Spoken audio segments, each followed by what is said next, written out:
চলুন আজকের আলোচনাটা শুরু করা যাক ইন্টারনেটের এক কোণ থেকে পাওয়া কিছু অদ্ভুত রহস্যময় শব্দ দিয়ে। প্রথম দেখায় মনে হবে এর কোনো মানেই হয় না, কিন্তু এর পিছনেই কিন্তু লুকিয়ে আছে একটা ভাইরাল রহস্য। চলুন তাহলে এর গভীরে ঢোকা যাক। তো স্ক্রিনে যা দেখা যাচ্ছে এটা কিন্তু কোনো কোড বা গোপন সংকেত না।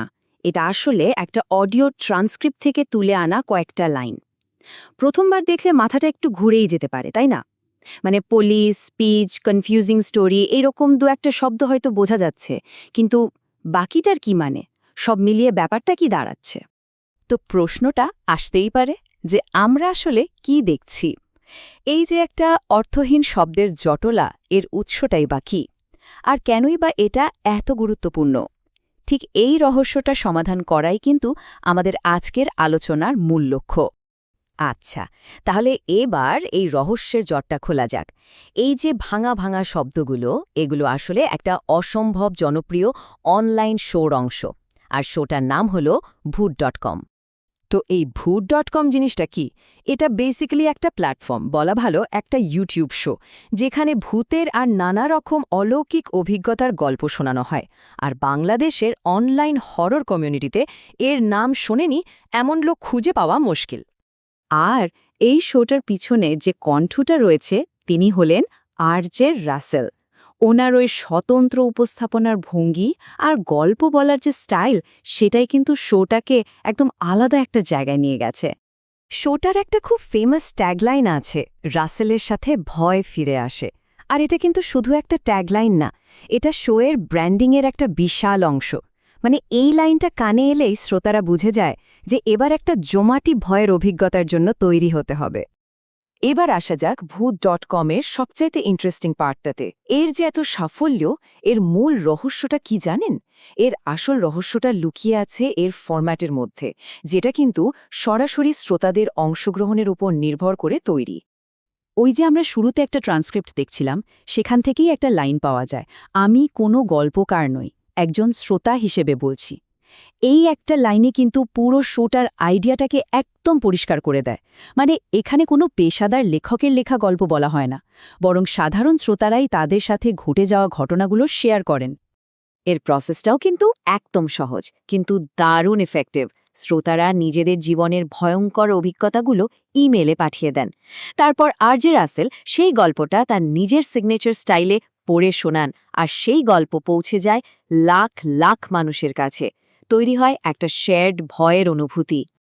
আচ্ছা, তাহলে চলুন এবার আমাদের ওই ট্রান্সক্রিপ্টের নির্দিষ্ট পর্বটার দিকে ফেরা যাক।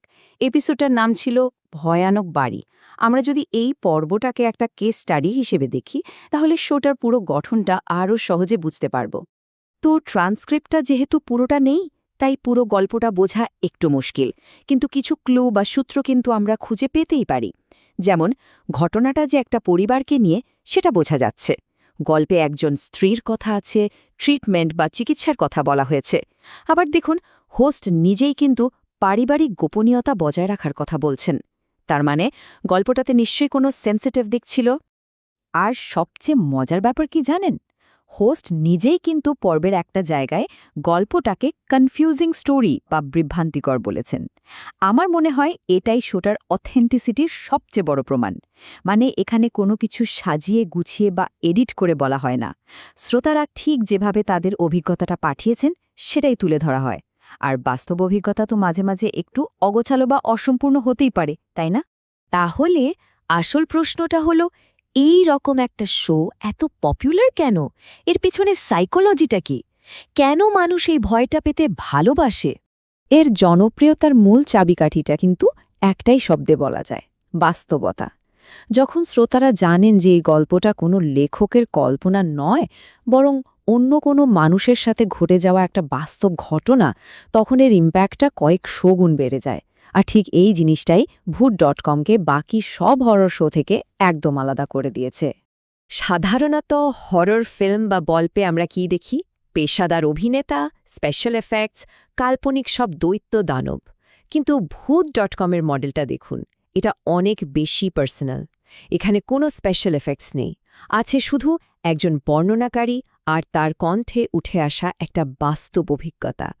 আর সেটাই কিন্তু সরাসরি আমাদের কল্পনাকে এমনভাবে নাড়া দেয় যা কোনো সিনেমার দৃশ্য হয়তো পারে না।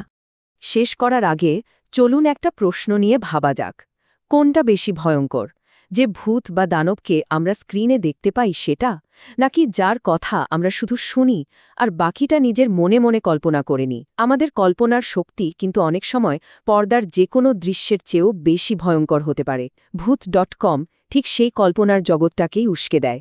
আর হয়তো এটাই এর এই আকাশ ছোঁয়া জনপ্রিয়তার আসল রহস্য।